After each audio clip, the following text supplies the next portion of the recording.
Hey guys, Mike here, WeWatchedaMovie. I finally saw Dawn of the Planet of the Apes, and it was pretty much all I expected to be. First off, let me say, when a movie like this comes out and everybody's just gushing about it and going ape shit about it, I didn't actually mean to say that. Try to keep your expectations tempered a little bit so that you can actually enjoy the movie and you're not just waiting to literally have your underwear fly off of your body while you're watching it. So, it's not a Maxell commercial where your hair just blows back, although there is some awesome scenes in it. There's some awesome cinematography from the start of the movie. When the eyes come on the screen, you're just like, whoa, I'm in for some cool shit. We watched a movie. Yeah.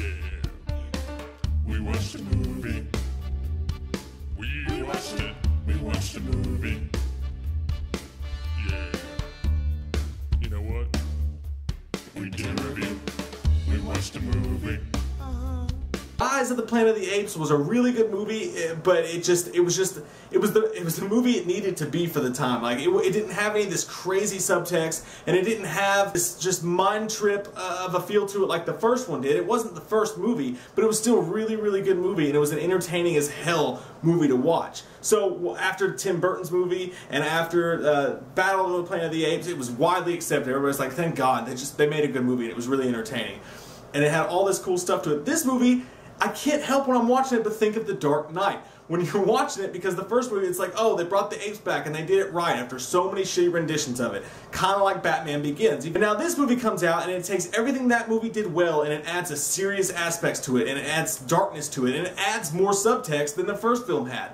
Granted, it's not the crazy, insane, just out there, just cool originalness that the first Planet of the Apes movie had. But the apes are there, they've been there for 10 years or so, they're happy, they're comfortable. They don't even know if the humans still exist because that virus that took over, the simian virus, wiped out almost everybody. They assumed that only 1 in 500 Americans would survive, and a lot of them would die in the fighting and the rioting that was going on after that. So the apes are even talking about it one moment, they don't even know if humans still exist. When Jason Clarke and his troop, they're a part of what few humans are left, and they're also wondering if any humans are left, they go into the woods, be trying to use this dam that's in the woods to recreate electricity so that they can survive using the electricity. And while they're on this little venture and they're going through that, they run into the apes, and there's an unintentional confrontation by that one stupid guy in every group has to ruin everything for everybody. And of course, I won't go into any spoilers, but tensions clash, and eventually the humans have got to get to this power supply, and it happens to be where the apes are, and the apes don't want to let them go there. So I won't give away any spoilers, but they clash, obviously. And there's a core group of humans led by Jason Clarke who don't want that. Jason Clarke is like the human version of Caesar, and they're trying to avoid this war from happening, but all these outside forces just keep pushing them together, and this movie just gives you the sense like, no matter how good we try to be, how good any race or any species tries to be, there will always be confrontation that's driving us to a war. It's almost just like this bad, disturbing feeling that everything's going to go wrong because of the innate badness inside of us. I don't know, maybe that's going too deep, but the movie just had that kind of feel to it. But it wasn't preachy, it didn't go over the top with its subtext, it laced its subtext with action. There's action in the entire movie, there's great war scenes, there's great battles, great special effects, and they did have a serious subtext over top of it. So, like I said, it took some of the great stuff from the old Apes movies and took the great special effects and the fun stuff from Rise of the Planet of the Apes,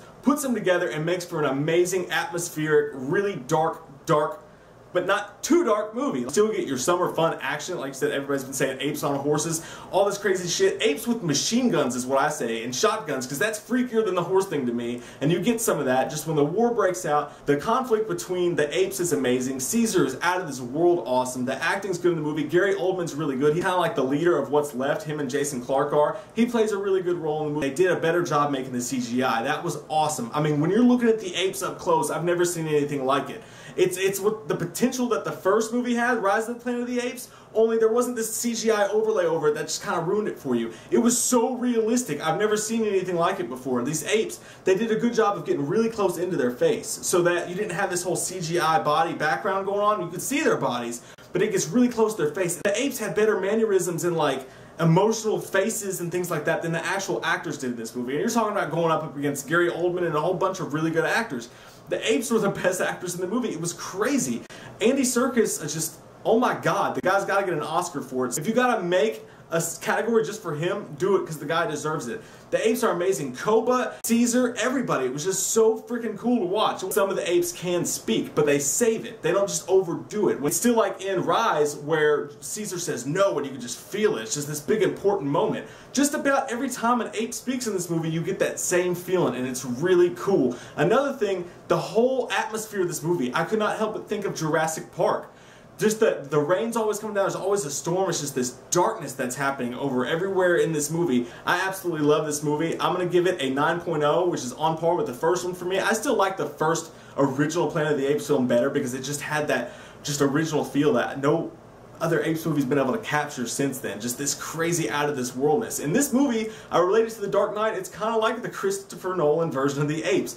Everything is a lot more realistic. There's this post-apocalyptic situation. The world's been wiped out. There's a huge serious vibe over top of it. And the director, Matthew Reeves, of this makes apes and humans fighting seem realistic. They do a great job of that. And they took Rise, they added a huge layer of darkness and seriousness over top of it, and the whole movie's just great from start to finish. So what is your favorite Apes movie up to this point and why? Comment below, let me know, and if you have seen the movie, what do you think is going to happen in the next movie? Because the way they leave it off is amazing. I love the ending of this movie. The imagery, the way it looked was so badass and awesome. Tell me what you guys think is going to happen in the next movie. I can't wait to find out for myself, and until next time, I'm Mike from We Watch the Movie. We'll see you guys. We watched a movie. Yeah. We watched a movie.